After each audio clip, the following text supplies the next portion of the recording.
ano ti sumaron na. Dito po, naalak lang dito ito Facebook, can I ask the Committee on Peace and Order and Laws po at dito yung advisory isudamet ti mangibagbagan po ti pinagsara ti kalsadan. Diya ka muna the jurisdiction ti kapulisan po nga mangiibabaman basit nga mangibaga nga no entry kadigitang areas po kaputa Teachers Day.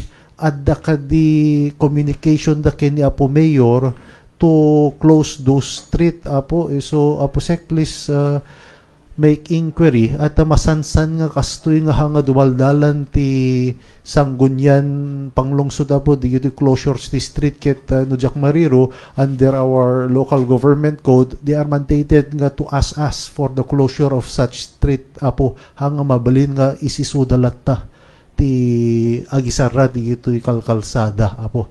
I-refer ko apo kasaklat nga po sek nga mang communicate lata di DILG ni lata DILG lata ti pang damagam ti opinion na tapno you could furnish the reply to us apo. Yes, Your Honor.